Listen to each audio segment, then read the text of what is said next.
Hey everyone, Brownie here with another Pokemon video. We have a new 7-star raid out, and this time around, the Pokemon is none other than Meganium. So let's take a look at what you can expect and who will help you solo the raid. So starting off, the 7-star Meganium Raid is only around from April 5th through April 7th, and then it returns April 12th through April 14th. So if you want to get Meganium with the Mightiest Mark, you're going to have to beat the raid during these times. As for the fight itself, Meganium has a Psychic Terror type. This means that it's weak to Bug, Dark, and Ghost type moves. Meganium will remove your buffs near the beginning of the fight, typically after the shield goes up. It will also remove its own debuffs twice during the fight.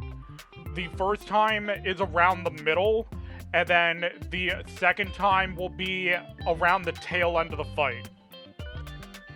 Meganium has Reflect, Light Screen, and Bulldoze all as its additional moves. Reflect and Light Screen it'll use right at the beginning of the fight, and then Bulldoze it'll use near the end.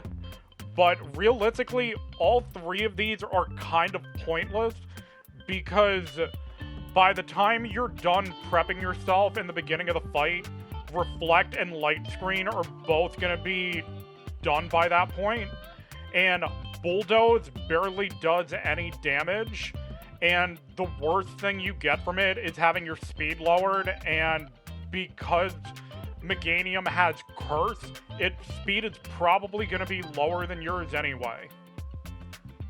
And speaking of Curse, it is one of Meganium's main moves, and it's really annoying to deal with, because Meganium will pretty much have maxed out attack and defense for the entirety of the fight, and this wouldn't be a huge issue if you could just lower its attack and just use a special attacking Pokemon. But Meganium also has access to Body Press, and this move uses its defensive stats instead of its attack stats to calculate damage. So this makes it really challenging to try and manage both its attack and defensive stat during the fight. Meganium also has access to Zen Headbutt, which is capable of flinching you, but this won't be an issue for the majority of the fight because you'll be moving before Meganium does. With that out of the way, let's take a look at which Pokemon I recommend using in the raid, and that is none other than Skeledirge. So for your Skeledirge, you're going to want it to have a Ghost Terror type with a modest nature. For its ability, it needs to be Unaware. For the EVs, you want to focus on HP and special attack. And for the held item, I used a Shell Bell. For your moves, you want to use Hex, Shadow Ball, Slack Off, and Torch Song. So I just want to mention this right away. With Skeledirge, you are in for a very long but fairly safe fight. Because Skeledirge has Unaware as its ability, you don't have to worry about Meganium's Curse, because Unaware just ignores the attack and defense buffs that Meganium has on it. But this also means that Skeledirge is only affected by its own buffs, and it doesn't have a ton of options for buffing itself. What it does have, though, is Torch Song, which is a reliable way of raising its special attack every turn.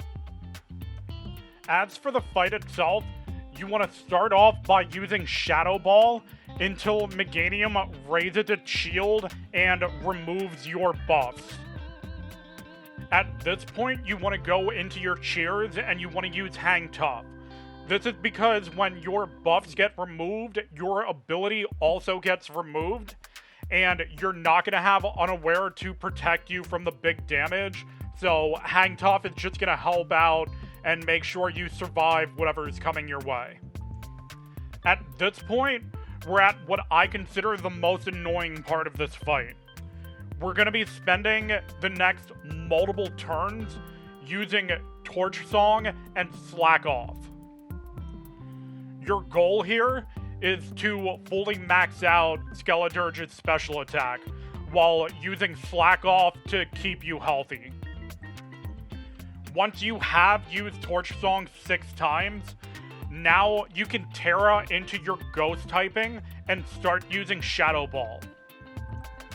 If at any point during the fight you happen to have someone with you that's able to inflict a status effect on Meganium, like paralysis or burn or poison, you can use Hex instead of Shadow Ball because Hex will be doing more damage. So just keep hitting Meganium with either Shadow Ball or Hex, and eventually it will go down no problem. Because of how much damage you're doing with your Ghost type moves, your Shell Bell will out-heal any damage that Meganium's doing to you. I hope you found this video helpful, and if you did, please don't forget to like and subscribe. Any and all support is greatly appreciated. Thank you all so much for watching, and I'll see you in the next video. See ya!